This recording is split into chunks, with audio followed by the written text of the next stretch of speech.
Olá pessoal, esse é o curso de análise multivariada de dados. Estamos no módulo 1, Fundamentos de Álgebra. Álgebra é a linguagem da quimiometria. A parte que nós vamos estudar nesse curso é a parte básica de álgebra necessária para entender os artigos científicos da parte de quimiometria. Então não se pode esperar realmente para entender a maioria das técnicas quimiométricas sem um entendimento básico de álgebra linear. Apesar dos métodos serem focados basicamente em estatística multivariada, mas a descrição é feita com base algébrica. Por isso, esta primeira parte nós vamos ver estes elementos. E o objetivo dessa sessão é condensar em pouco tempo os aspectos da álgebra linear utilizado na maioria dos métodos quimiométricos, uma vez que esse curso é voltado para a parte de quimiometria. Aqui não é um curso de álgebra linear. Nós vamos ver aqui 3 tipos de estrutura. Existem outras, mas aqui neste curso vamos trabalhar somente essas 3. Escalar, que é um número simples representado em itálico. Vetor, que é um arranjo de números com um modo, representado em negrito e minúsculo. Então eu posso ter um vetor linha ou um vetor coluna. E uma matriz, um arranjo de números com 2 modos, representado em letra em negrito e maiúsculo. Então, esses 2 modos aqui, eu tenho um módulo onde eu tenho as minhas colunas e um módulo onde eu tenho as minhas linhas. No cronograma dessa aula, nós vamos ver os tipos de matrizes e algumas operações: adição e subtração, multiplicação escalar, transposição e combinação linear. Igualdade de matriz. Então, dá 2 matrizes A e B, elas precisam ter o mesmo número de linhas e colunas, mesmo número de linhas e colunas. E para elas serem iguais, então o elemento A na linha M, coluna N, tem que ser igual ao elemento B na linha M, coluna N. Matriz transposta é feito quando eu faço a transposição de uma linha para a coluna de uma matriz. Então representamos normalmente por esse AT, ou aqui eu chamei de B apenas para diferenciar essas 2 matrizes. Uma matriz quadrada é aquela onde o número de linhas é igual ao número de colunas.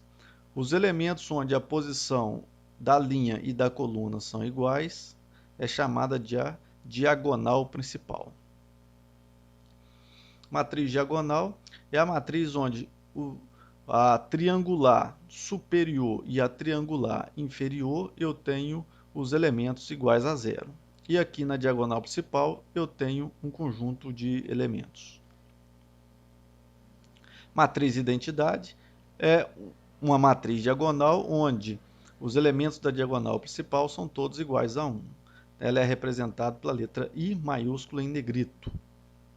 Matriz simétrica é quando eu tenho os elementos posição IJ sendo igual aos elementos da posição JI. Então, um exemplo aqui, dada essa matriz X, eu tenho os elementos 4, 0 e 3, 0, 8 e 9, 3, 9 e 1. Então, o elemento da posição 1, 2 é igual ao elemento da posição 2, 1. O elemento da posição 1, 3 igual ao elemento da posição 3, 1. E o mesmo elemento da posição 2, 3 igual ao elemento da posição 3, 2. Então, quando eu faço a transposta dessa matriz, eu obtenho a mesma matriz. Matriz nula é aquela matriz onde eu tenho todos os elementos iguais a zero. Normalmente representamos por esse zero em negrito, indicando que é uma matriz. E submatriz é um subconjunto de elementos de uma matriz. Como está representado aqui, eu tenho uma matriz maior, e se eu pegar um subconjunto, um outro subconjunto de elementos dessa matriz, eu tenho uma submatriz. Algumas operações: a adição e subtração de 2 matrizes devem ser feitas somando ou subtraindo apenas os elementos que tiverem na mesma posição. Então, para isso, as matrizes precisam ter mesma dimensão. Então, por exemplo, aqui, dado uma matriz A e uma matriz B, a soma delas gerando a matriz C, cada elemento da posição IJ da matriz A, eu vou somar com o elemento da mesma posição da matriz B, gerando o elemento da matriz C na mesma posição. Subtração se dá da mesma forma, ao invés de eu somar os elementos, eu faço a subtração desses elementos. E são válidas as propriedades associativa. Então, se eu somar as matrizes U mais V e esse resultado somar com a matriz W, isso é igual eu somar primeiro V mais W e esse resultado somar com a matriz U. E é válido a propriedade comutativa. Então, U mais V é igual a V mais U. Multiplicação por escalar. Nesse caso, eu multiplico cada elemento da minha matriz, ou se eu tiver um vetor por esse escalar. Então, por exemplo, aqui, essa matriz 1, menos 2, 4, 0, 3 e 1. Então, quando eu multiplico ela por um escalar, eu multiplico cada elemento da minha matriz por esse escalar. Se for um vetor, multiplicaria cada elemento do meu vetor pelo meu escalar. Se esse escalar, considerando vetor, se esse escalar for maior do que zero, o meu vetor mantém um sentido. Se ele for menor do que zero, eu tenho o sentido contrário para esse vetor. Transposição é quando eu faço transposição de linha para coluna de uma matriz, ou eu posso ver da forma oposta. Pego uma coluna e transformo em linha da outra matriz. E a matriz simétrica é aquela matriz onde o elemento da posição IJ é igual ao elemento da posição JI. Combinação linear. Então, se eu tenho um conjunto de vetores A1, A2 até AK, são vetores de dimensão comum, eles devem ter a mesma dimensão, e C1 até CK são constantes, então o vetor formado pela combinação linear da constante multiplicada pelo vetor é dito combinação linear destes vetores com coeficientes C1, C2 até CK. E o vetor A1, A2 até AK é dito linearmente independente se eu tiver nesta combinação linear, se eu tiver esse resultado sendo igual a zero.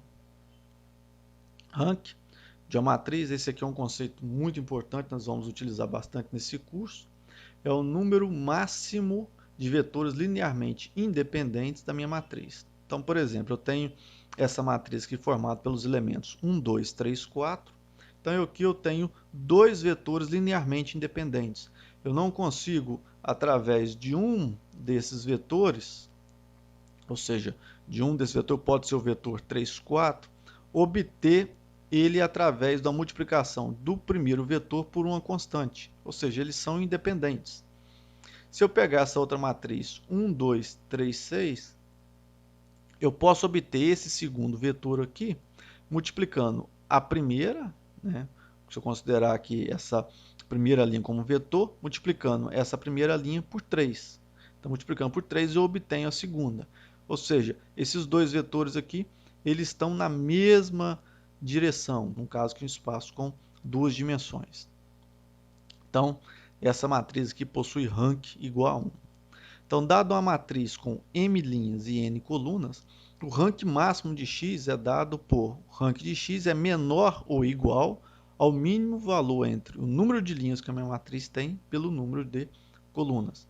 Então, um exemplo aqui, essa matriz aqui, essas duas, elas possuem duas linhas e duas colunas.